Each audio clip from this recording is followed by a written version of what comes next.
Today's webinar, of course, is all about our Yachting the Turkish Mediterranean program happening in September and early October of next year. And this is actually the second of two programs we're going to be running back to back. The trip this year that our host and my friend Alfie went on was a resounding success. And so we filled up the first trip very quickly. And in fact, the second trip is already, I think, about almost half full, isn't it, Paula? I think we've already got a number of members signed up for it. Yes, so a few more have actually just signed up this week. So yeah, so there you go. So if you are interested, you might want to grab, because this gulet, anyway, we'll tell you all about that in a minute.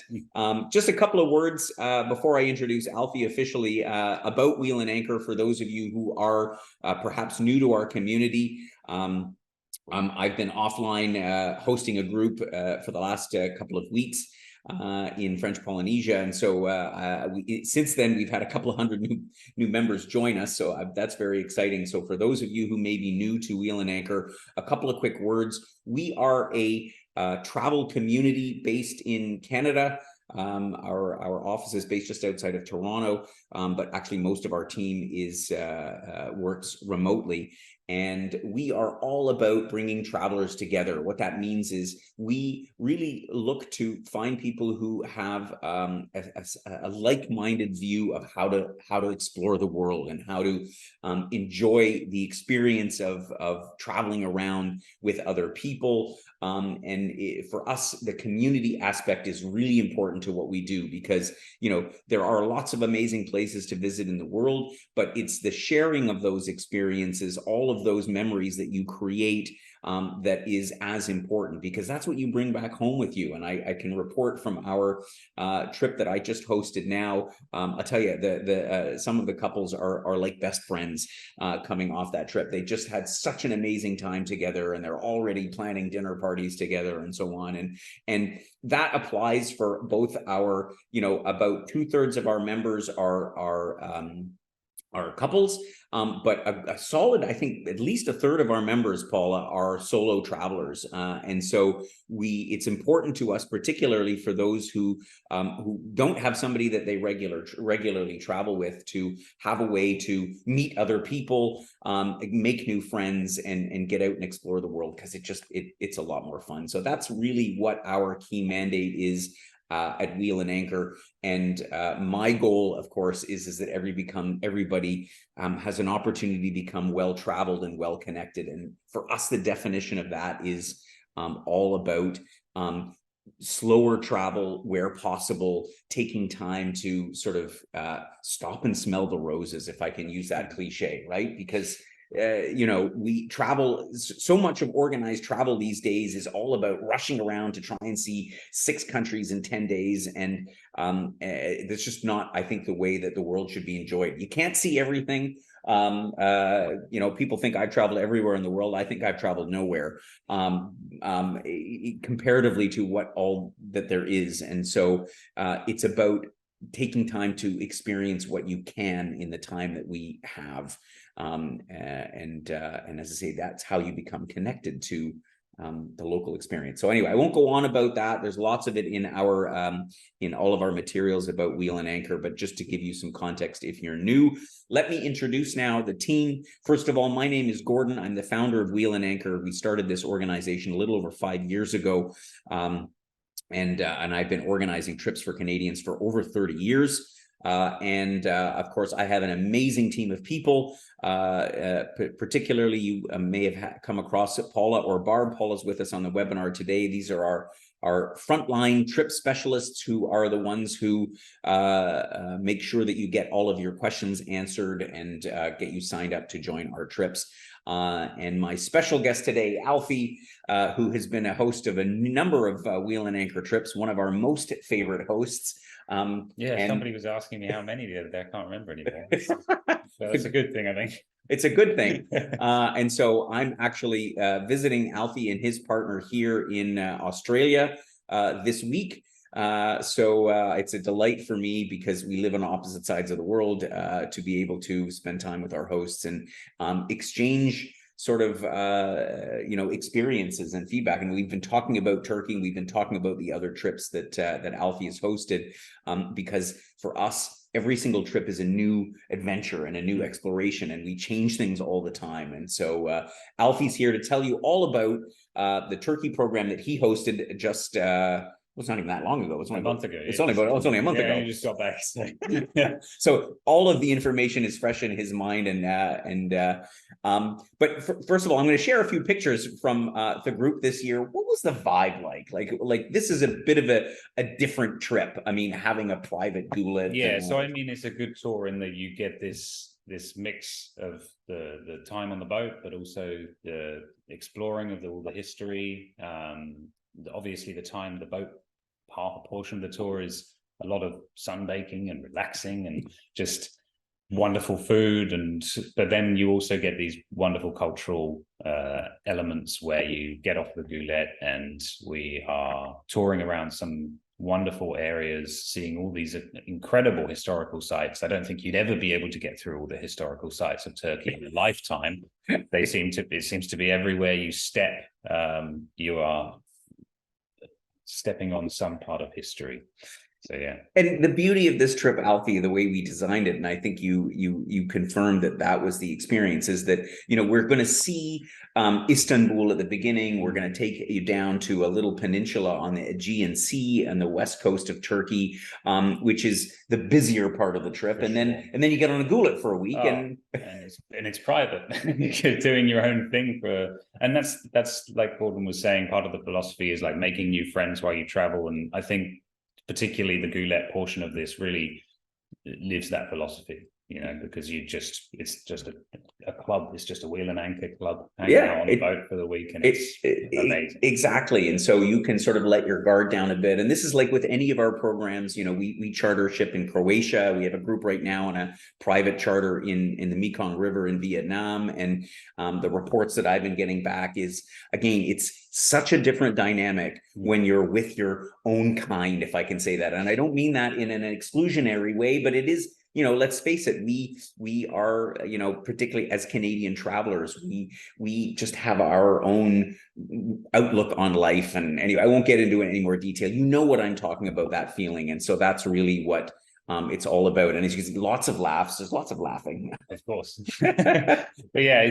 and like you were saying earlier, people walked away from this tour, particularly a couple in this image, that reminded me that are going to be best friends, for the rest of the time now. So yeah, and that's again, that's for us. It's obviously about the travel and the destination, but it's also about making new friends and meeting new people. And that was my experience last week as well. It makes me so happy. So today we're going to actually take you through the itinerary. Alfie's going to give you his personal insights from this last trip.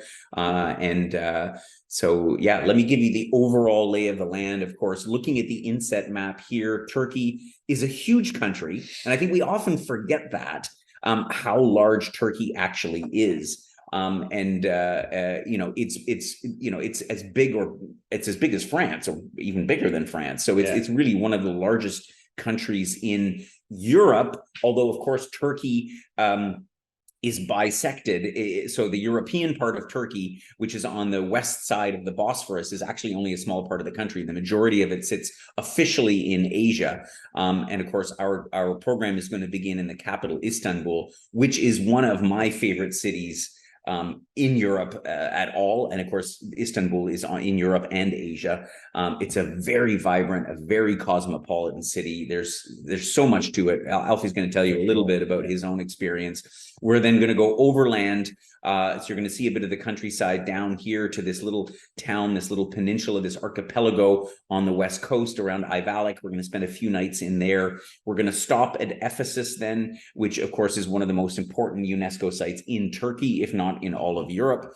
And then head down to Bodrum, which is quite a famous party town. We're not going to spend much time there. Again, Alfie will give you his insights on Bodrum, but that's where we're going to pick up our gulet, where we're going to go all through these beautiful bays and islands all around the coast. And we're going to end up in Dalaman, which will be after a week where we disembark and then fly back to Istanbul for one more night before continuing home. Or we're offering now this extension program in Cappadocia, which is in the central part of Turkey between Istanbul and the capital Ankara. And I'll tell you a little bit about that at the end. So that's the geography at all. We are focused on the western side of Turkey. This is the more touristically interesting part of the country. Although that being said, I think we want to go back to Turkey and explore much more of the country in the future, because there is so much to see. It's just that most people, it's very spread out. It's very spread out. Most people don't realize, the vastness and that was certainly the case for me. Like, I mean, this was an educational trip for myself as well. And walking away, I was like, wow, I really didn't know how much there was to discover here. Yeah, exactly. It was really cool. So let's dive into the itinerary. We're going to start off in Istanbul. You're going to fly there. Of course, the beauty is with Istanbul is certainly you can fly directly out of Toronto, and I think maybe even out of Vancouver now. Turkish Airlines, which is an excellent airline, by the way, would be, if I had to choose between them and Air Canada, well, anyway, no comment, but they are first-class airline, no matter which where you're sitting in the plane, nonstop to Istanbul. And so you'll get in typically late morning, midday, again, depending on if you're flying nonstop, if you're choosing to connect. And then we'll pick you up at the airport. You said you had some nice cars. So we have a great transfer service there that will bring you downtown. The new Istanbul Ataturk Airport, by the way, is enormous. Yeah, it's ridiculous. It was only opened a couple of years ago. It is one of the largest airports in Europe. They're anticipating becoming one of the biggest hubs. Well, I think they already are, actually. As a result, they've very quickly become one of the hotspots. Yeah. So, but it is a little bit outside of town. I think it's about. I think it was 45 minutes. It was about a 45-minute journey. It can depend on the time of day, because Istanbul is very famous for its traffic. But it does depend on the time of day. But on a good run, 40 minutes or so. And so we are staying right in the central part of Istanbul, and Istanbul has many centers. It's a huge sprawling city, but we're staying in the most touristically interesting part, which is called Sultanahmet, which is very close to Hagia Sophia, the Blue Mosque. Well, it's very much the historic center, isn't it? You're like right where the hotel that we stay in, which is beautiful old, like this really nice sort of, I don't even know how to describe it. It's exactly what you want when you arrive to Turkey. These like beautiful old Turkish rugs and nice old things like that. Mm-hmm. And it's right between, say, the Blue Mosque and where the main market, the Grand Bazaar, is. Yeah, so you're right in the thick of it. You're right in the thick of everything, walking distance to everything in that area of town. But of course, there's many other areas of town to visit, and there is time to see all of that. So the first day, we won't plan much as usual. We'll have a little icebreaker in the afternoon so people get to know each other and get a little orientation from our host and our local guide about what's going to happen over the next couple of days. But then you'll head right out and see some of Istanbul. And I think you start out right away with a walking tour of that area. Yeah, so we do the walking tour around, obviously, Hagia Sophia, or Sophia, and the Blue Mosque. We don't actually go inside, because during the course of the day, it's not the best time to go inside, because it's so busy. There are cruise ships that hit Istanbul, so it's better to wait until the afternoon, and then you can go in of your own accord at, say, 4 p.m. I think was the peak kind of moment to go inside, and it's less busy and you can see the insides of these amazing places. But yeah, we just get ourselves oriented really by wandering around the local area. Exactly. And you'd have to spend weeks in Istanbul to visit all of these monuments and museums and places. I think they said they have over 3,000 mosques, many not active nowadays, but still, like, I mean, there's so much. And so, as Alfie said, rather than lining up with all the cruise ship passengers to spend an hour in line to get into any one of them, we give you the orientation. Most of it is within walking distance, at least all those. And then you can go back later in the afternoon, and then you don't have to spend half your time in line. You can sort of, zip in and see the ones that you want to see. And my impression from my own experience in Istanbul is a lot of these buildings are more spectacular from the outside as from the inside. sure. So, you know, with all due respect, if you go into one mosque, the Blue Mosque, you know, you go in, you have a look, you don't need to go and see 10 more mosques. It's kind of like churches. Yeah, a little bit. And it's that's kind of a partially, I think, why it's good to not include it as part of the tour that we do, because it's like, well, you can spend as much or as little time. It's kind of a subjective thing. Exactly. And I mean, the best thing to do is to sit in one of the many rooftop bars in Istanbul and watch the sunset with the Blue Mosque right there. Exactly. Like, that's the best way to look at it. Not exactly. Not from inside. And, you know, of course they have prayer times 5 times a day and so on. So the point is that we have a nice mix between walking around, you'll get the orientation. The guide is going to explain all of these things, the history, the context, but then there'll be plenty of time to go and explore on your own. And Istanbul is a super safe city, right? I mean, did you guys feel? Absolutely. There's sort of this respect for the tourist. They know that that's, you know, your kind of money. So it's like, well, we don't want to treat them badly. Yeah, I've never translates well. Never felt at any time in any way unsafe in Istanbul. I mean, you know, the hawkers in the market sometimes can be, you know, they obviously playful, though, they want to sell you something, but they're respectful, right? Yes. So it's part of the experience of going to a place like Turkey. Yeah. We're also going to do a tour along the Bosphorus. Of course, the Bosphorus is the body of water that connects the Black Sea with the Mediterranean, and it's also the dividing line officially between Europe and Asia. And give us a short. Well, I mean, it's one of the busiest waterways on the planet, technically, because it's how so much stuff comes into Europe, import, export, and things like that, and vice versa, back and forth. But yeah, it's a beautiful cruise to go up and down, because you can see all the various little parts of the different neighborhoods and the different architecture, and the guide who's with us can tell us as we go along, like as the different eras, if you like, evolved, because Istanbul used to be kind of like 2 completely, or almost 3 completely separate cities that only over time became one. So yeah, it's a very beautiful day. It's beautiful not too choppy, which is something lots of people always ask. Well, do I need to take my gravel? But it's actually quite calm. It's relatively smooth, because this is essentially, it's like, it almost looks like a river. I mean, it's basically a canal that goes into the Sea of Marmara, and so it's comfortable. And you're going to start and like embark and disembark on the Asian side, so you'll cross from Sultanahmet over across the big bridge, and there's the big sign, "Welcome to Asia," you know, which is all, people want to stop in the middle of the bridge. You can't do that. But it's a very neat experience. I think you can actually walk across the bridge if you so desire. If it would be quite long. You could, I think. You can. I've seen people walk across the bridge.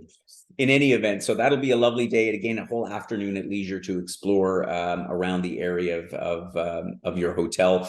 We'll then take some time to go see more of Kadıköy. And this is, as you mentioned, the Grand Bazaar, which is, of course, one of the must-sees, must-dos of Istanbul. Yeah. Yes. Well, I mean, I think in Kadıköy is the Spice Bazaar, but they're similarly designed buildings. They've both got these beautiful ceilings, and you can go through there, and it's like you could go through there hungry and just sort of you'll get fed different snacks every 5 seconds. Yeah. But yeah, no, it's a wonderful experience. You go into these spice shops, and they want to give you this whole spiel about the various spices and things. Absolutely. Yeah, a fascinating. You almost feel like you want to take all these spices with you. But of course, it's like, well, why don't I buy a kilo of turmeric? But yes. But I think you mentioned as well, a highlight was the desserts that you tried at the. So we went to this wonderful, it's claimed to be anyway, the original Turkish delight shop, which is, and again, you just go in there, you can try 20 different sweets. They all taste phenomenal and different, and not like our own sweets. They're quite different, quite unique. So it's wonderful. Yeah, Turkey is like any place, but it particularly is a place for smells and tastes and all the different senses that you're going to have. So that will pretty much wrap up the experience of Istanbul. My experience always, and I've been to Istanbul, I've been grateful that I've had the chance to go a few times, is you always want to go back. Because there's just so much more to see and do and to experience. And sure, there's the touristic sites, but there's just the being there and the wandering around. And it is a city like no other. I suppose you could say that about any city, but it really is amazing. From Istanbul, then we're going to travel overland, as I mentioned, and we've got 2 days of overland travel. We try to break it up. You're going to basically go along the Sea of Marmara, which I guess Istanbul is a very sprawling industrial complex. So you'll pass a lot of nothing for a while, but then you'll arrive in Bursa, which is the original capital of the Ottoman Empire going back to the 13th century. And so there'll be a bit of a stop here. You'll get to see. Yes, and we see some beautiful old mosques again, but and then we see this incredible mausoleum with beautiful tile work and things like that. Just as breaks the drive, but also is a wonderful spot where we have lunch as well. Yeah, exactly. And here's a chance, and this is the part that's neat, is that you're not in a touristic area per se, but you get to see the real Turkey, because it's all fine to be in the middle of Istanbul and see all of the famous sites that every cruise ship passenger goes to, but there aren't any here.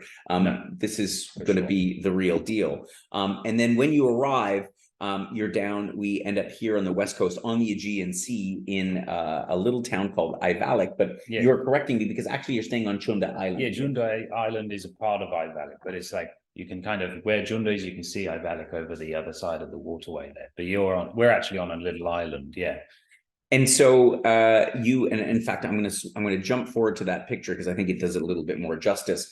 You were describing the lovely spot that we found. I mean, it's beautiful. It has this phenomenal guest house, like wonderful little place with 4 buildings, and she's made this. I can't remember what her job was prior, but anyway, she finished her banking job. That's what it was, and she bought this beautiful set of buildings and turned it into this really cool boutique little Airbnb type of, or B&B type of homestay thing. I feel it's very authentic, and in this on this island of Chunda, it feels like a touristic town, but not for us. Like we would go out to restaurants and it's like there's hundreds, amazing selection of wonderful cuisine, wonderful different restaurants, lots of seafood, but it was clearly for, I think, more Turkish Turkish holiday makers. So, and it was really, I could have stayed there a lot longer. It was really wonderful. Yeah, and this is the beauty. This is why we wanted to do this, is because you'll see Bodrum and you'll be like, oh God, it's full of tourists. But here it's full of tourists, but it's locals. So this is the opportunity to be in a part of Turkey, in a seaside town that is touristic, but not like you're gonna hear lots of Germans and Americans and everybody else. And so a few nice days in here. One of the highlights of this area is going up into the countryside, and you go out into the mountains here and you see these phenomenal trees. This picture, I was saying to Gordon, doesn't really do it justice, because these wonderful little pine trees, which is actually where the pine nut kind of comes from, and they produce tremendous sums of pine nuts here, which is, as everybody knows, cost a fortune. So this is their main industry in the area, and these are phenomenal, beautiful trees. It's like little bubbles all across the hill, and it looks quite remarkable with this like fluorescent green to them. So yeah, it's just a wonderful day. And then we end up at a winery in the afternoon, which is second to none. Like honestly, I have been to wineries across Europe on different wheelers and Australia, and this one to me was absolutely remarkable. I was you trundling along this sort of dirt track, and then you pull up to this incredibly designed building in this wonderful valley, and phenomenal experience at this vineyard. And so we try to find these little gems, and this is so I was delighted when Alfie gave such rave reviews, because we don't know much about Turkish wine. Go to the LCBO or the liquor board in BC or Quebec or wherever and look for Turkish wines. You'll be hard pressed to find any, but despite them being one of the oldest producers on the planet, right, is the area, right? So this again is a great part of the experience, because you'll get to sample a little bit, and you'll have Turkish wines on board the boat, and I think for the most part everybody enjoyed them. Absolutely. No, they have wonderful wine in Turkey. So there'll be a day touring around the area, and then there'll be a nice relaxing day to sort of explore around Ayvalık itself. So then we go over into the town, and there's lots of little, it's a nice little lively, bustling area, but again, very local. We go down there's like a big main bazaar shopping street, I guess, which we have some free time so people can, and I remember there was one particular designer there, independent designer, where lots of the ladies found some nice new threads. So yeah, it was good fun. There you go. Yeah, lots of fun to be had by all. Then the second and only other longer overland journey, which will take us from Ayvalık in the west coast all the way down to Bodrum, which is sort of in the southwest coast of the Mediterranean. And on the way, of course, Ephesus, which, I mean, you've probably heard of Ephesus before. It is, I would say, undoubtedly the #1 UNESCO site to visit in Turkey. If not Europe, yeah. If not all of Europe, like I said earlier. I mean, it's remarkable, and it certainly justifies this driving day. Which, by the time you get there, you're like, oh god, I hope this is worth it. But it certainly is. You know, it's you don't really grasp the scale of it from this picture, or even when you first enter the site. It's only once you really start exploring and wandering through that you're just like, wow, this is really quite remarkable, really. And you know, I can recall my visit there, which is, you know, more than 10 years ago, but it was the same thing. I'm, you know, I've seen a lot of ruins around the world. And so you know, you think, oh boy, here we go. We're going to see another pile of rocks. But this is one of those places that I rank right up there with Petra in Jordan, where you arrive and you just go, holy moly. Yeah. It really defies, like it sends a shiver down your spine because it's so impressive. And then you hear the history of it and the story and all the rest of it, and how it is so well preserved compared to any other site. Like I said, it's just so vast. And to think that what it is now and compared to what it would have been in its day, you know, this here, we're looking at the facade of just a library. It's like, that's not even sort of like the town hall or some palace or anything. This is just their library. And it's like, wow. Okay. Yeah, so incredible. So you'll spend a little bit of time in Ephesus on the way, and it'll be a stop that's certainly well worth it. And I think you'll have a bite of lunch in there before continuing on your journey down to Bodrum. And you'll see the countryside will change all along the way. You get into very rolling hills. It's quite picturesque, actually. And then you'll arrive in Bodrum itself.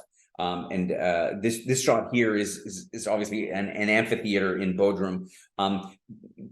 Just tell us briefly how you would describe Bodrum. Well, and why we're only staying there for a night. We arrived there. In the end, we were a little bit later than we anticipated. I think we arrived there at about 7 p.m. and we intentionally stay quite up the hill. Yeah, we stay a little bit away from downtown. Over there in a beautiful, independently owned little place. And yeah, I mean, it was very clear. I wandered down into town just to grab a bite to eat. And it's a party town. It's got lots of lively tourism. Yeah, it's so you'll be glad that you visited for the half a day that you're there. We'll overnight. We'll have a half a day in the morning. We'll have a little bit of a walking tour. And there's some time for shopping and things like that to prepare to get on the boat. And there are some nice jewelry stores and things like that there. I mean, one thing I found amazing about Turkey is the number of jewelry stores that seem to be everywhere. But lots of nice shopping to be done, all in a nice covered bazaar and a fairly modern shopping district, I guess, but still within the kind of traditional styles, right up on the port. Yeah. And there's a vast castle there that I believe we go and visit on the morning before we board. And Bodrum is the biggest port or marina in this part of Turkey, and that's kind of the reason we start there, because that's where basically everything starts from is Bodrum. We'll embark on the ship. So obviously the big highlight, the gulet itself, the Never a Queen that we've managed to charter again twice next year. This is the only one quite like this one. Yeah, most of them are either smaller or bigger. This one is quite a unique size, and the captain is quite a young chap actually, but he's very proud of that fact that he has created something quite unique. He's actually his family have been gulet builders for multiple generations. His dad has one of a similar size, and but yeah, this was to everybody beyond expectations, to be honest. Everybody got on board, and they were sort of sitting there going, wow, okay, the rooms are bigger than I thought, and the scenery is better than I thought, and we're cruising along, and it's just Yeah, it's a pretty magical experience. Yeah. So, so describe a little bit. I mean, this vessel has there's a couple of there's a larger master stateroom. Yeah, so there's 10 rooms in total. Yeah. At either end of the boat, you have the sort of the captain's cabin, the master suites. That I think you do have a picture of it. Yeah, I think we do have a picture. This one here is, you could have a party in there. It's quite vast. But even the regular ones are very comfy. Are very comfortable. There's plenty of space to spread out and things like that. It's nice to actually be able to as well unpack, as we like to be able to. Yeah, and a point I make about this, and this is why, because we were looking around for a long time to find the right vessel, just like we do in Croatia. You on the staterooms are big enough that you can get into bed from both sides of the bed. Very unusual for gulets in Turkey, because most of them are up against the wall in the corner. The side, right? So which means one person has to crawl over the other. So this is really a unique vessel. So anyway, I showed you a few pictures of it. But it's lovely how spacious it is, for sure. And I mean, and those little portholes in the room are super cool, because you can either there's AC, but for me it was the perfect temperature to just have the portholes open, and you'd see the sun rise through those. It's super cool. Like they've got a mirror around them, so it kind of creates this beautiful scene through there that you can lie on your bed and see the water reflecting. It's amazing. Awesome. So we serve all the meals on the boat, so that all the meals are prepared. So we have all the beverages, certainly the breakfasts and lots of the lunches, and but a lot of the time in the evenings we were getting off and having dinner in the little port towns, which is part of the experience, which was awesome, because you got the diversity, right? But yeah, the food was great. The team on board were awesome.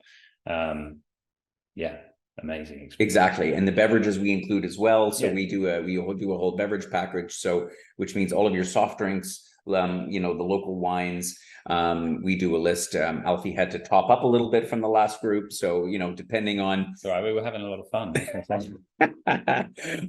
But again, so it makes it a full service experience. There's also some water sports equipment, I believe, on board. They have actually got their own jet ski if you're really feeling super adventurous. But we got the kayaks out, and what do you call them, paddle boards and things like that. So yeah, if you're not somebody who's sort of super strong swimmer or something like that, they also have inflatables and stuff like that, so you can still get in the water, which was a beautiful temperature for swimming. I was in there for every stop we were allowed. Because it's beautiful, crystal clear water. It's unbelievable. I think I checked. It was 22 degrees, maybe 23 degrees. Yeah. So it was a really nice, in the low 70s for those still on the Fahrenheit scale. But lovely temperature. The weather outside was warm, so you want to get in swimming. Oh yeah, I mean, there's scarcely a cloud in the sky. And I like the picture here. Warm. Yeah. So you set off from Bodrum, and we're just going to the itinerary that we give you here is pretty much the one that we follow, but it's always subject to between the captain and the host and discussing, and the weather in case it might be. Weather being a major factor, I guess. Like, it depends on which bay he'll park in, and therefore the restaurant might be different, because we can't park in that bay because of it's either full or the weather doesn't allow it, so this part it varies slightly day to day, but for the most part it follows a fairly confirmed route. Exactly. So just give us a couple of the highlights. I think you remember in Dacia, which was the first day, was a so Dacia, we pull into this beautiful little bay, and we disembark for the walk around this old town there's no town there anymore, nobody lives there, but there's this phenomenal ruin, which to me was almost as impressive as going to Ephesus, because there's no one there, and it's just like, you're just like, how is there nobody at this quite well excavated site that they're still working on, and you're just walking around on shards of Roman glass and broken pottery, and they're just like, oh yeah, there's a lot of that around here. And it's like, and they know it's all from the 3rd century BC, I think it is, or ancient. And then you're just strolling around, and there's a wonderful story about the Apollo temple there that I won't share, so that you can enjoy it when you come. But beautiful sight. Beautiful sight. Beautiful sight. And sometimes you'll stop in bays, and this picture I think doesn't really do it justice, but where you don't even realize you're in the middle of Turkey, in a country of 80 million people. It's quiet, it's relaxing. There's swimming. I think you said you went for a hike. This particular bay was so remote, and you just sort of, you would get off. We decided to get off, and I said to everyone, I don't know really where I'm taking a stroll over the hill there because it looks stunning, so I want to go for a walk, and everybody joined me, and we strolled up the hill and found a beautiful sort of viewing point where we could see down either side of the bay, and there was water on either side, so you're right on the peninsula, and stunning views, absolutely. In fact, views probably something maybe not quite as high as this. But yeah, but this gives you a little bit of a sense of a little bit of the geography and the geology of this part of Turkey, and all the bay. Like, the scenery is, these pictures don't even do it justice in terms of what it looks like. This particular spot here, I think you were saying there was a fort as well that you visited. Yes, so there's this beautiful old fort. I can't remember the exact amount, but in Bozukale, which I think in Turkish directly translates to broken castle or something to that effect. So Broken Castle Bay, and you go there, and it's almost no history about this amazing fort that is sat on top of the hill. And I was saying to Gordon earlier, there's the only history they know is that some guy from the local village bought it in the 70s for about $15 or something, which just seems ridiculous, but the family still own it now. Yeah. And so the point being is that you have a combination between visiting some of these ancient ruins, but also just, these small little villages. Getting exposed to the other things in Turkey. There's so much more history than just the stuff that's famous. Right. Exactly. And that's I think the part that's interesting as well. So you can kind of take as much as you will if you really are into your history, or you could just admire the scenery and sit back and have a cocktail while sunning yourself on the boat. And this looked like a real cool place to me as well. So Dalyan this is quite remarkable because of how far up the cliff. This picture doesn't really show you how far up that cliff these incredible tombs are. But yes, this is a very cool area. It's a turtle sanctuary, is in the sort of the bay. It's a very famous beach where lots of turtles come and nest every year. But you have to take this long boat in through.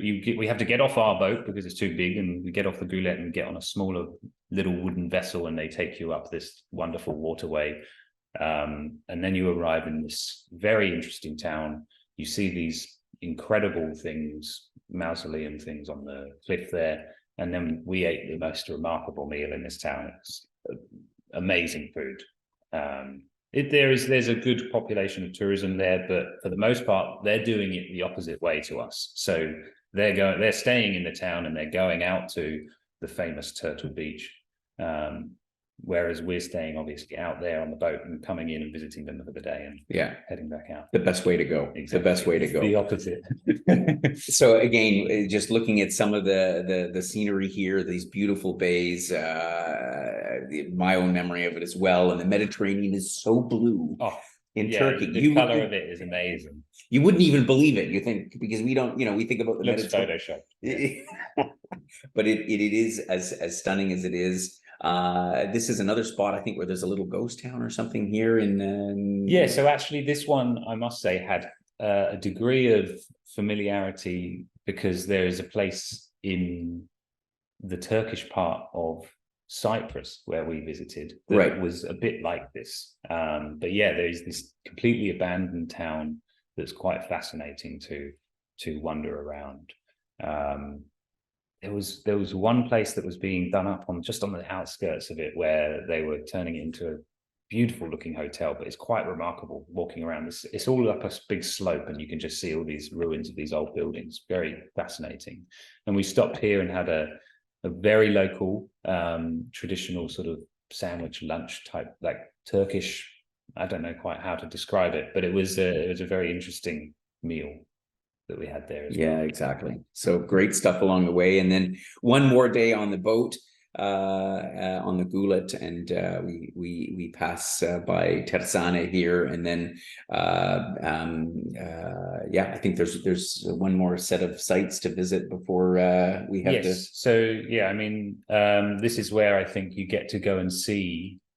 We saw the turtles on this day, I believe, where you pulled up into this little area, and oh no, that was part of the ghost day, I think.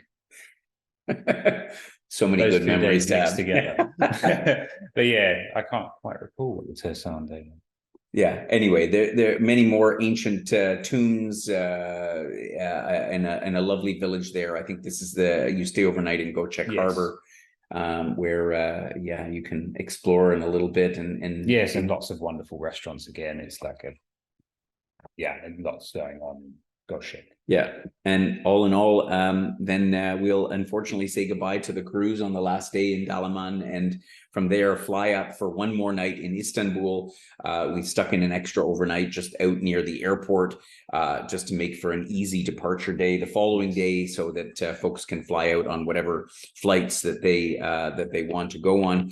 As I mentioned, we at the request of a number of members, we've added on an extension program to Cappadocia. And I must admit, I have not been here yet, but the folks that we work with in Turkey are putting this together for us, and actually have a base in Cappadocia. This is one of the most incredible parts of Turkey. And again, we keep saying that there's so many amazing parts of Turkey, but Cappadocia is known for the rock formations that you see here. This is why people flock from all over. In fact, they even have flights directly to Cappadocia from other parts of Europe now. It's gotten so popular. So it's not going to be as quiet as these small Certainly not. I mean, compared to next to Ephesus, this is the top two things really. This is the top two things. Rural Turkey. Exactly. So, and the reason I think we didn't do it last time is you pretty much don't have a choice but to fly there. You've got to. Yeah, it's the only way to get there is in the middle of Turkey. It's in the middle of Turkey, like in the middle of nowhere. There's fly for 20 hours or exactly for a couple. And so we'll spend a few nights here, so you'll have time to have a bit of a relaxing itinerary. Of course, part of the experience of going to Cappadocia is the hot air balloon, so we've included this in the program because the ballooning, and it's not just of course the view to these incredible rock formations and the towns that are built into these caves itself, but the fact that there are literally hundreds of balloons that go up at the same time. So it's an experience really like no other for those that, I've been with some members hot air ballooning in Africa and in Asia and Myanmar and so on, but here the sheer volume of balloons it's super cool. An incredible experience. So our Cappadocia program here will, as I say, take in multiple facets to the area, the different formations, these cave cities as well. In fact, we've booked into a cave hotel for this trip, so you'll actually have that experience. So I think well worth it for a few extra days to explore Cappadocia and all of the areas around it and all of this amazing history. So the details are obviously laid out in the program. But I'm just got an eye on the time, so I want to wrap up here. I'll give you a few of the logistics details. Of course, you've probably already had a look at the program itinerary. I know we have some members on board who've already signed up for this trip and just wanted to hear all about it from the horse's mouth, as it were. And so the program here being offered, the second of two programs, and I think, Paul, if I'm not mistaken, there may be one cabin left on the first program from the middle of September till the end of September, and there are a few No, it's sold out. No, okay. I think it's that just went this week too. Sorry. Okay, fine. Okay, yeah, no, thanks for clarifying. I mean, I'm not totally up to speed on where we're at. So they're changing daily. It's changing daily, yeah. So we only have this second departure left, and there won't be any more departures because we just don't want to go later in October than this. This is the perfect time of pretty year. much the end of the season. But if you miss out this year, we will offer it again next year. But so this gives you a sense of the pricing, Canadian dollars, of course, for both your standard and your master cabins.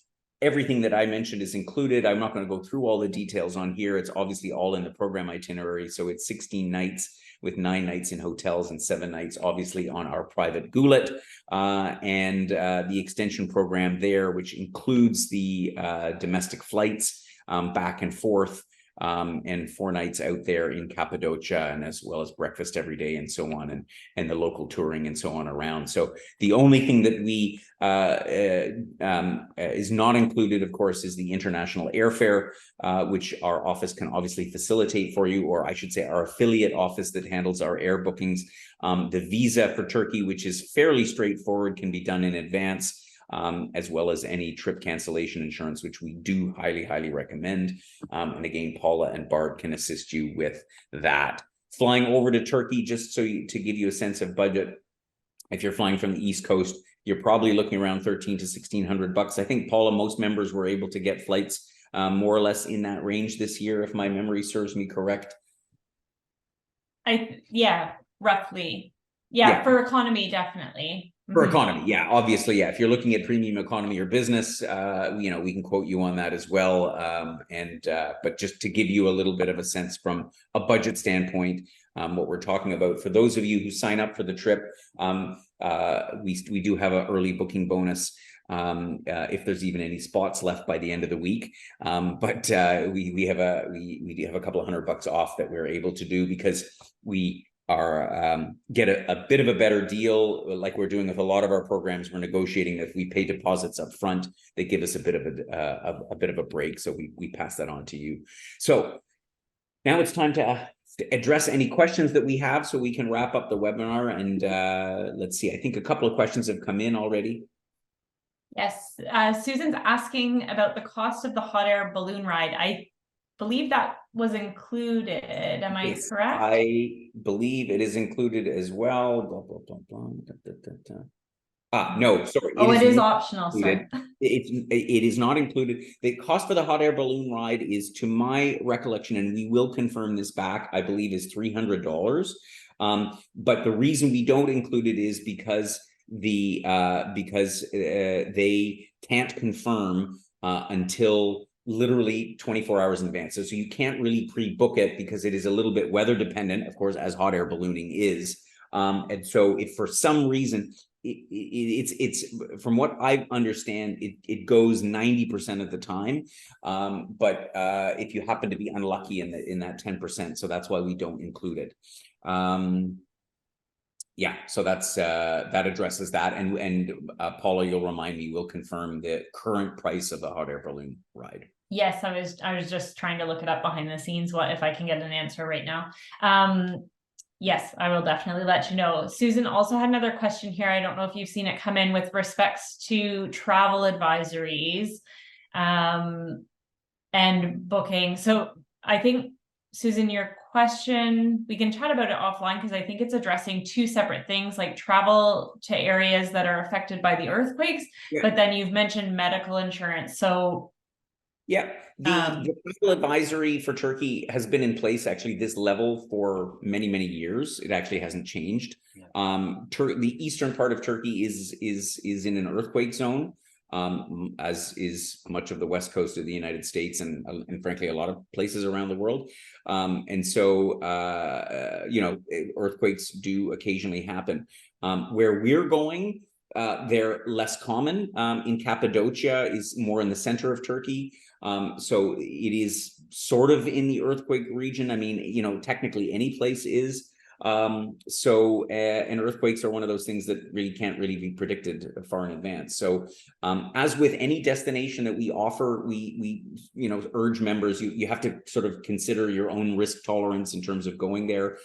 We can't predict anything. I mean, obviously, if a disaster were to happen and the Canadian government were to change the travel advisory level, then obviously your insurance would kick in, which is why we strongly recommend that you take insurance in such circumstances, because then they would come in and you'd get refunded for any portion of the trip that we weren't able to operate, or the whole thing, if that was the case. So but my own experience is that it's that these areas, at least in the main body of the trip, have not been affected by earthquakes in recent history, which is, again, not to say that there's no guarantees. That's the reality. Yeah, and I've just popped the information for the hot air ballooning in there. It is on the updated booking form for so for those that are online with us right now that have already booked prior to Cappadocia being released, you didn't receive that information, so we can make sure that it's delivered to everyone. Yeah, perfect. Yeah, so the information is there in the chat box, and good. Are there any other questions, Paula? I think we should address the topic of weather. I mean, what was the weather like, Alfie, when you were? For the most part, it was wonderful and sunny. Temperatures in the mid-20s during the day. Some days it got a little bit warmer than that, but in the evening it was certainly worth having something to, some longer sleeve jacket, light jacket or something like that. There's obviously a million pashminas and shawls available that you can grab there if you decided that was more your flavor. But yeah, it was not, I wouldn't say it was even notably cooler in the evening. It wasn't like it ever got cold. Yeah, so it's pleasantly warm, mid-20s in the day, and cool, so great for sleeping and so on. So some people like to sleep with the AC on the boat and things like that. I personally didn't. I thought it was pretty perfect, but that's up to the individual taste, isn't it? So, but yeah, it wasn't cold by any stretch. Yeah, exactly. So that and Istanbul was probably a little cooler than the Mediterranean, a little bit, but for the most part, again, it was the same. You could wear a t-shirt in the evening most days. And Cappadocia in the central part of Turkey will be, again, similar in weather, could be a little bit cooler, but for the most part, it's ideal traveling weather, quite honestly. Good deal. Is that it, Paula?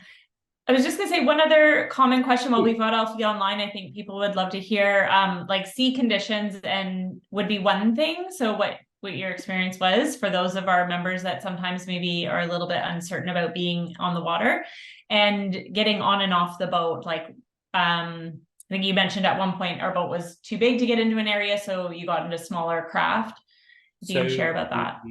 In terms of the sea conditions, it was very mild for the most part for much of the journey. There was no point. There was a couple of guests who they had brought their gravel with them in case they needed it. They didn't. So that's for those who might feel like they are more sensitive, but even still they didn't need to use it. There was the one day where we got onto the smaller vessel and had to travel across a bay area, and that one, I would say on that particular day, maybe that's more rough, but it's not by any stretch got like big swells or anything. It's very calm. This deep into the Mediterranean, the sea's pretty flat.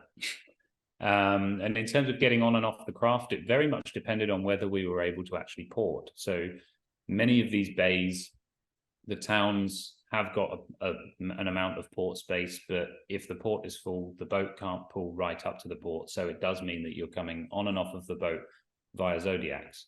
Now, the Zodiacs fit 7 or 8 people, but they are fairly comfortable. I think there was a picture of the Zodiac in the slides there, and the guys on the boat are very helpful at helping people get down the stairs into the Zodiac to make sure that nobody's. But it's more or less downstairs. It's not a ladder. No, it's not a vertical ladder by any stretch. There is stairs. There is a rope. You can hold on to the boat on the other side, and once you get down, there is a platform at the bottom which you can stand on before you step into the Zodiac. So yeah, if you are quite immobile, like you struggle with stairs, it's not going to be but if you're ideal. The trip as a whole is not really suited for those who are for the most part. You need to be quite able in the things like the Ephesus day is, you enter at one point and you walk through the whole of the Ephesus site. It is a good chunk of walking. So good walking shoes is always recommended. If you like having walking poles, then again, recommended for those days that we're on the land doing the land excursions. Perfect. Thank you so much for sharing. Yeah, great. Well, thanks everybody again. And of course, I'm sure maybe you'll have other questions specific to your own situation. And that's obviously what Paula and Barb are there for. So they will answer any questions that you have. But of course, we've always got Alfie to call on if there's a specific question or some detail about the trip that even I don't know, or the team that might helps me put these trips together. So please do let us know. We want to make sure that you are well informed. But this is a really amazing trip. And I think one that, well, we can already tell by the number of people that have signed up, it's going to be increasingly popular. And so we will continue to offer it. So do join us for this next year. And thank you. And we've got lots of webinars coming up. I think next week we have Antarctica, if I'm not mistaken. So we're really excited to be going back to Antarctica. It'll be the first for Wheel and Anchor. I've been there a few times, so I'll be telling you all about that next week, and lots of other stuff in the mix. So thanks for joining us today. Have yourself a great rest of the day, and we're signing off for now.